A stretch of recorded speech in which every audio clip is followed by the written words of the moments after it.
तो दर्शक बंधु मार्च 5 तारिख जहाँकि समस्त सरकारी अनुदान को विद्यालय रे छुट्टी बातिल करा जाइछि। तो दर्शक बंधु कहीं मार्च 5 तारिख को बातिल करा जाइछि जहाँकि पंचायत राज दिवस रूप पालन हबो कि नहीं यार संपूर्ण डिटेल्स इनफॉरमेशन मु आज आपण मानकु सरकार तरफ आसीथिबा गाइडलाइन को जणाई देबी।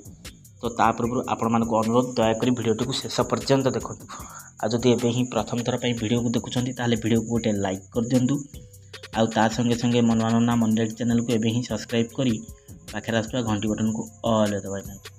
हेलो फ्रेंड्स, नमस्कार, जय जगन्नाथ। मु मन आपण मानकु स्वागत करूची आज आउ एक नुआ दमदार वीडियो रे।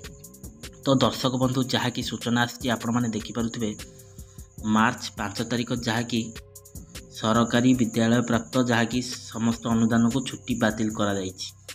जहाँकि राज्य बीजेपी सरकार गतकाली मार्च 5 तारिख को पंचायत राज दिवस भाव पालन जहाँकि पालन को परिवर्तन करी एप्रिल 24 तारिख करिया परे आज मार्च 5 रे हेउथबा सरकारी छुट्टी को बातिल करछंती।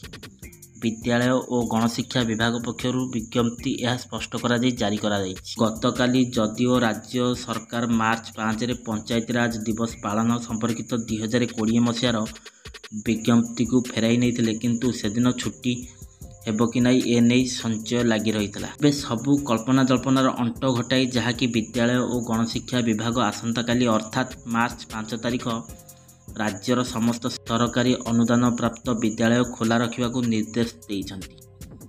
राज्य सरकार कहिसंती जे जहाँकि पूर्व मार्च 5 रे पंचायत राज दिवस पालन जो छुट्टी हेउतला किंतु ताहा एप्रिल 24 को पालन हेबाकू थिबारु आसंता काली छुट्टी हेबार कोनोसी यथार्थ नाही जहाँकि छुट्टी को खारज कर दिया जाइछि। तो दर्शक बंधु आपण माने जानी बुझी पारथबे जहाँकि आसंता मार्च 5 तारिख रे छुट्टी बातिल कराइछि कोन पाई आपण आशा करछि आपण माने डिटेल्स पाई पारथिबे। आपण मानकर मतामत कोन मो कमेंट बॉक्स रे मतामत दियंतु। आ जदि वीडियोटी भल लागिछि सांग मानक सहित बहु मात्रा वीडियो शेयर करंतु जहाँकि मार्च 5 तारिख छुट्टी बातिल कराइछि बोली समस्ते जानि पारिबे।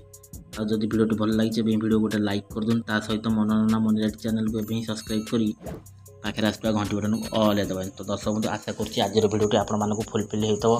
तो पुणी देखा भी नेक्स्ट एपिसोड पुणी एक नुआ दमदार वीडियो को नहीं से मत विदाय दिंतु। रहूची नमस्कार, टेक केयर, बाय बाय, जय जगन्नाथ।